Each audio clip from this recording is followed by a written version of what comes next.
Mga kapatid, babasahin po natin ang paksa ng ating leksyon.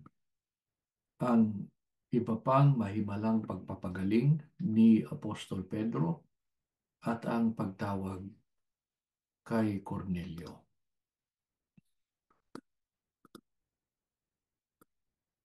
Nang si Saulo ng Tarso na pangunahing mang-uusig sa iglesia ay tawagin ng Panginoong Hesukristo upang maging alagad o apostol niya at tanggapin ang tunay na pananampalatayang Kristiyano. Naging mapayapa ang iglesia sa buong Hudiya, Galilea at Samaria. Namuhay sila ng may takot sa Diyos at sa tulong ng Espiritu Santo, naging matatag sila at lalo silang lumago. Sa mga panahong iyon, naglalakbay si Apostol Pedro sa mga bayan-bayan upang dalawin ang mga hinirang ng Panginoon. Una niyang narating ang bayan ng Lida. Dumako tayo sa unang bilang. Sino ang natagpuan ni Apostol Pedro sa Lida nang dalawin niya ang mga kapatid sa iglesia na naninirahan doon? Ang sagot, ang isang lalaki na nagngangalang Eneas. Siya ay isang paralitiko at 8 taon nang nakaratay o nakahiga. Sa kasunod na bilang, ano ang sinabi ni Apostol Pedro kay Eneas nang makita niya siya? Ang sabi ng Apostol, Eneas, pinapagaling ka ni Heso Kristo, tumayo ka, iligpit mo ang iyong higaan. Sa kasunod na bilang, ano ang ginawa ni Eneas pagkarinig niya ng sinabi ni Apostol Pedro sa kanya?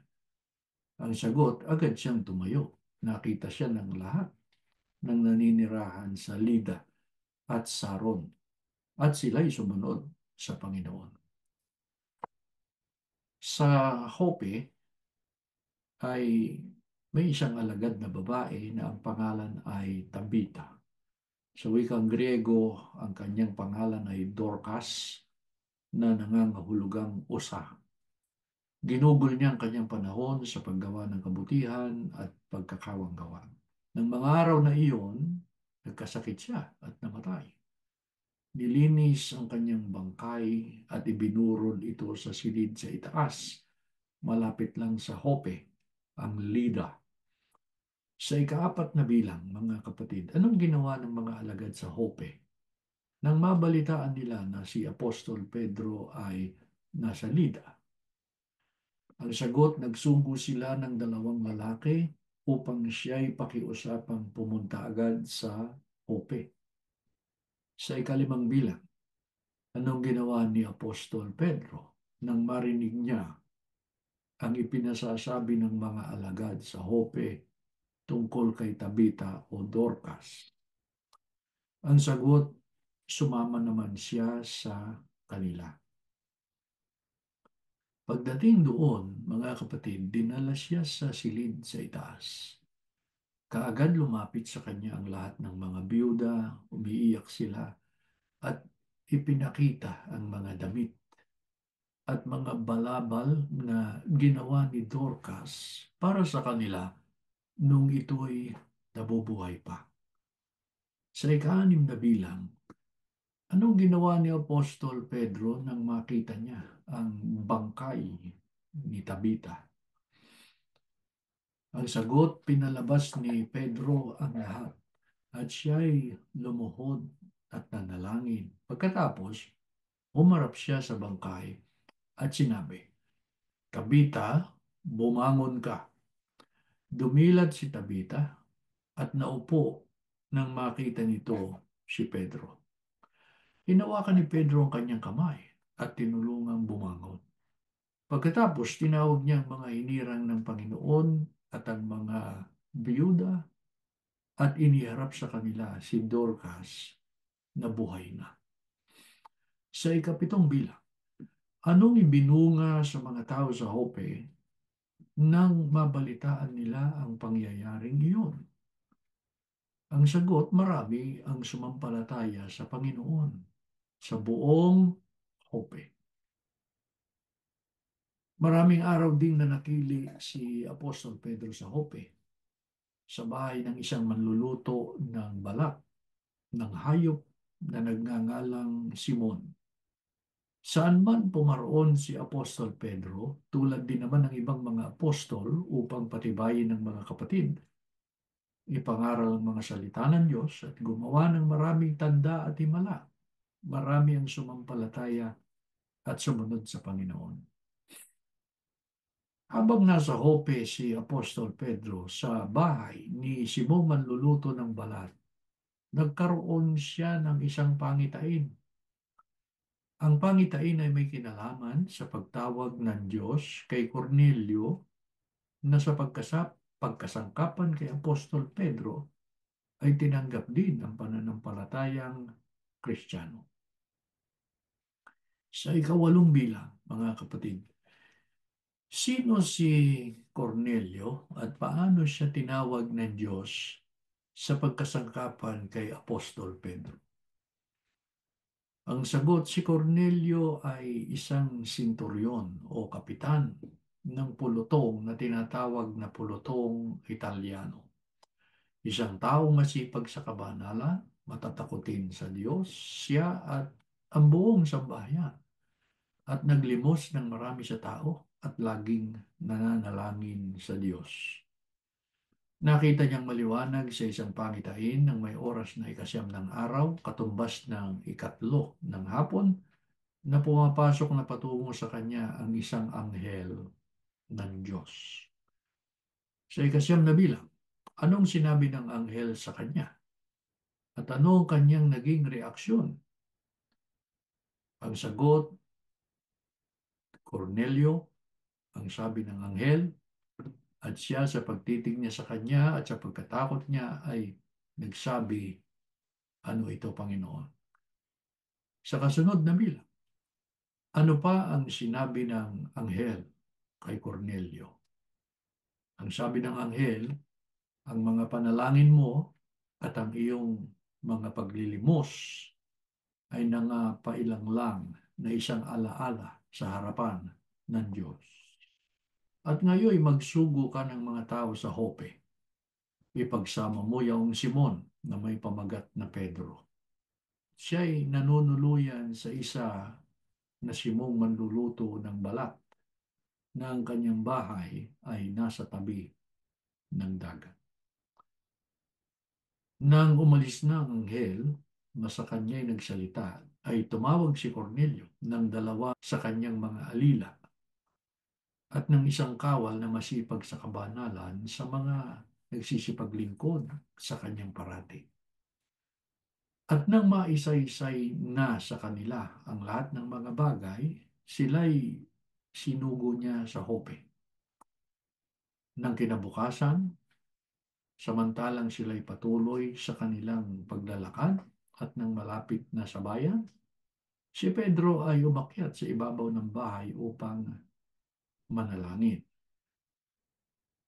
Nang may oras na ika-6, katumbas ng ikatlo ng hapon, at siya'y nagutom at nagnais kumain, datapot samantalang nangaghahanda, ay nagkaroon siya ng pangitain. Sa kasunod na bilang, anong nakita ni Apostol Pedro sa pamamagitan ng isang pangitain? Ang sagot, nakita niyang bukas ang langit at may isang sisidlan o lalagyan, bumababa gaya ng isang malapad na kumot na nakabitin sa apat na panulok na bumaba sa lupa. Na do'y naroroon ang lahat ng uri ng mga hayop na may apat na paa at ang mga nagsisigapang sa lupa at ang mga ibon sa langit. At dumating sa kanya ang isang tinig. Magtindig ka, Pedro, magpatay ka at kumain. Sa kasunod na bilang, anong sinabi ni Apostol Pedro sa Panginoon nang sabihin sa kanya na magtindig ka, Pedro, magpatay ka at kumain ka? At anong naging tugon ng Panginoon sa kanya? Ang sagot, Hindi maaari, Panginoon, sapagkat kailanmay hindi ako kumain ng anumang bagay na marumi at karumal-duma. At muling dumating sa kanyang tinig sa ikalawa. Ang nilinis ng Diyos ay huwag mong ipalagay na marumi. At ito'y nangyaring makaitlog at pagdakay binatak o hinila pabalik sa langit ang sisidlan. Samantalang natitilihan o natitigilan si Pedro sa kanyang sarili kung anong kahulugan ng pangitain kanyang nakita, narito ang mga taong sinugo ni Cornelio.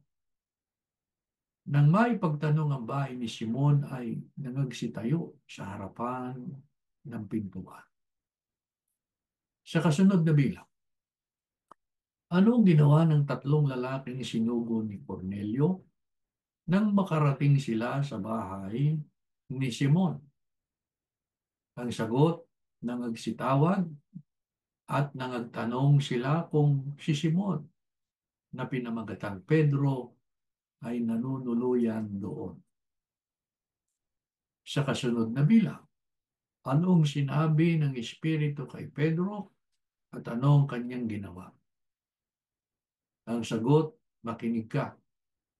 Tatlong lalaki ang naghahanap sa iyo.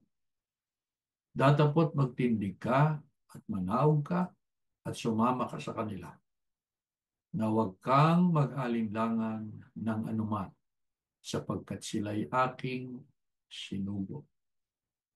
At pinanaog ni Pedro ang mga tao.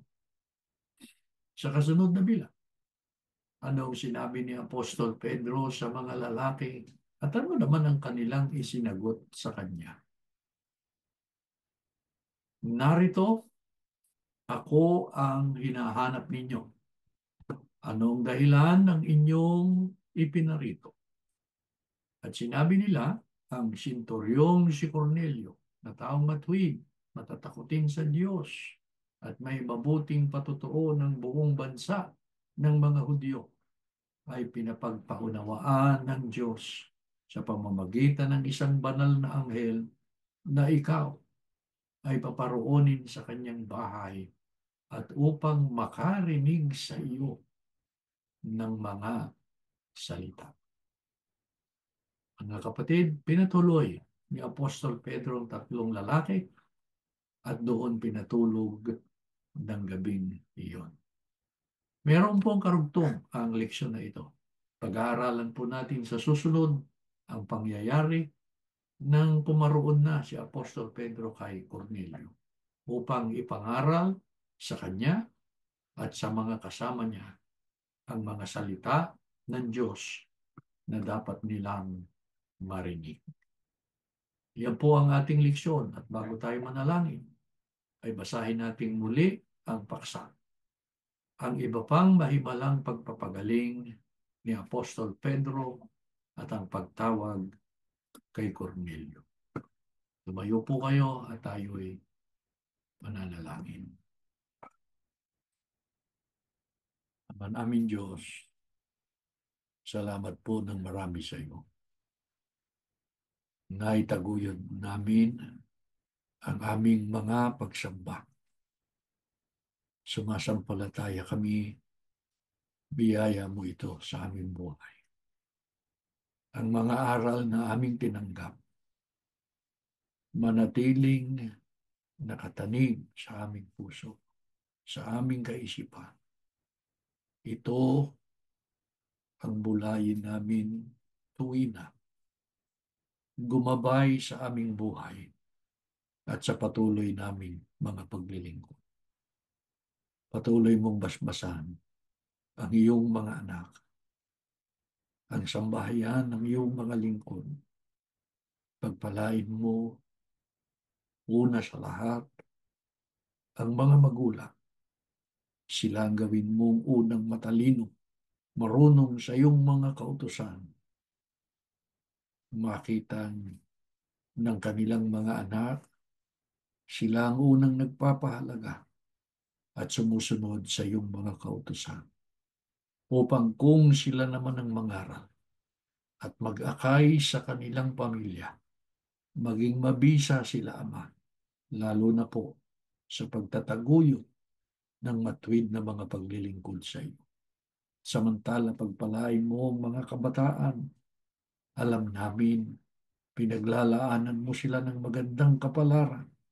Nawa po, mamalagi ang kaugnayan nila sa iyo, ano man ang marating nila sa buhay na ito.